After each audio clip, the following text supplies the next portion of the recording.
January night Poos ki Raat Halu came in and said to his wife, "The landlord's come. Get the rupees you set aside. I'll give him the money." Muni had been sweeping. She turned around and said, "But there's only 3 rupees. If you give them to him, where's the blanket going to come from? How are you going to get through these January nights in the fields? Tell him we'll pay him after the harvest, not right now." For a moment Halu stood hesitating. January was on top of them. Without a blanket he couldn't possibly sleep in the fields at night. But the landlord wouldn't be put off. He threatened and insulted him. Trying to coax her, Halu said, "Come on, give it to me. I'll figure out some other plan." Muni was angry. She said, "You've already tried. Some other plan. You just tell me what other plan can be found. Is somebody going to give you a blanket? What I say is, give up this tenant farming. The work's killing you. Whatever you harvest goes to pay up the arrears. Were we born just to keep paying off debts? Earn some money for your own belly. Give up that kind of farming." "I won't give you the money. I won't." Sadly Halu said, "Then I'll have to put up with his abuse." Losing her temper, Muni said, "Why should he abuse you? Is this his kingdom?" But as she said it, her brows relaxed from the frown. The bitter truth in Halu's words came charging at her like a wild beast. She went to the niche in the wall, took out the rupees and handed them over to Halu. Halu took the money and went outside looking as though he were tearing his heart out and giving it away. He'd saved the rupees from his work, piece by piece, for his blanket. Today he was going to throw it away. With every step his head sank lower under the burden of his poverty. A dark January night. In the sky even the stars seemed to be shivering. At the edge of his field, underneath a shelter of cane leaves, Halu lay on a bamboo cot wrapped up in his old burlap shawl, shivering. Underneath the cot his friend, Jabra the dog, was whimpering with his muzzle pressed into his belly. Neither one of them was able to sleep. Halu curled up, drawing his knees close against his chin, and said, "Cold, Jabra. Didn't I tell you? In the house you could lie in the paddy straw. So why did you come out here? Now you'll have to bear the cold. There's nothing I can do. You thought I was coming out here to eat puris and sweets and you came running on ahead of me. Now you can moan all you want." Jabra wagged his tail without getting up. Halu reached out his hand and patted Jabra's cold back. He got up, took some embers, aimed the pit and filled his pipe. Jabra got up too. "Smoking," Halu said. "If you smoke the cold's just as bad. But at least you feel a little better." Jabra looked at him with eyes overgrowing with love. "You have to put up with just one more cold night. Tomorrow I'll spread some straw. When you bed down in that you won't feel the cold." Jabra put his paws on Halu's knees and brought his muzzle close. Halu felt his warm breath. After he finished smoking, Halu lay down and made up his mind that however things were he would sleep now. But in only 1 minute he began to pound. He turned from side to side. But like some kind of witch the cold weather continued to torment him. When he could no longer bear it, he gently picked Jabra up and, patting his head, got him to fall asleep in his lap. The dog's body gave off some kind of stink, but Halu, hugging him tight, experienced a happiness he hadn't felt for months. Jabra probably thought he was in heaven. And in Halu's innocent heart there no resentment of his smell.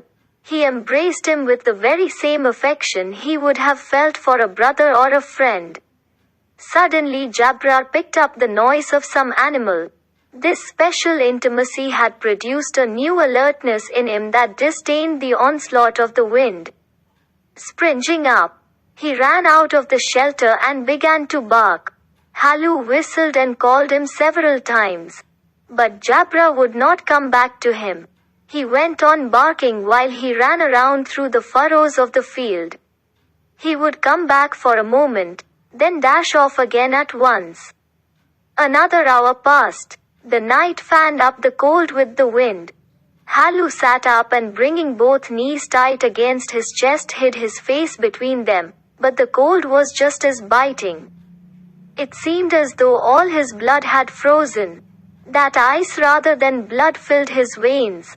He leaned back to look at the skies. How much of the night was still left? Only a stone's throw from Halu's field there was a mango grove. Halu thought, if I go and get a pile of leaves I can make a tire of them and keep warm. If anybody sees me gathering the leaves in the dead of night they'll think it's a ghost. Of course there's a chance some animal's hidden in my field waiting, but I can't stand sitting here any longer. He ripped up some stalks from a nearby field, made a broom out of them and picking up a lighted cow dung cake went toward the grove. Jabra watched him coming and ran to him wagging his tail. Halu said, I couldn't stand it anymore. Jabra, come along, let's go into the orchard and gather leaves to warm up with. When we're toasted we'll come back and sleep. The night's still far from over. Jabra barked his agreement and trotted on toward the orchard. Suddenly a gust carried the scene of henna blossoms to him. Where's that sweet smell coming from? Jabra. Jabra had found a bone lying somewhere and he was chewing on it. Halu set his fire down on the ground and began to gather the leaves. In a little while he had a great heap. His hands were frozen, his bare feet numb. In a little while the fire was burning merrily.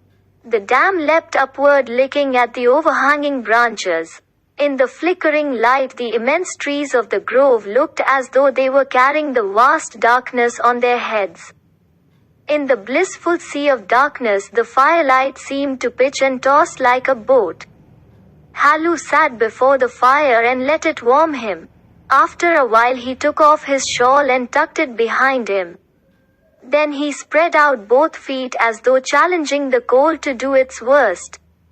Victorious over the immense power of the winter, he could not repress his pride in his triumph. He said to Jabra, Well, Jabra, you're not cold now, are you? Jabra barked as though to say, How could I feel cold now? The leaves were all burned up. Darkness covered the orchard again. Under the ashes a few embers smoldered. Halu wrapped himself up in his shawl again and sat by the warm ashes humming a tune. The fire had warmed him. But as the cold began to spread he felt drowsy. Jabra gave a loud bark and ran toward the field. Halu realized that this meant a pack of wild animals had probably broken into the field. They might be nilgai. He distinctly heard the noise of their moving around. Then it seemed to him they must be grazing. He began to hear the sound of nibbling. He thought, no. With Jabra around no animal can get into the field. He'd rip it to shreds. I must have been mistaken. Now there's no sound at all.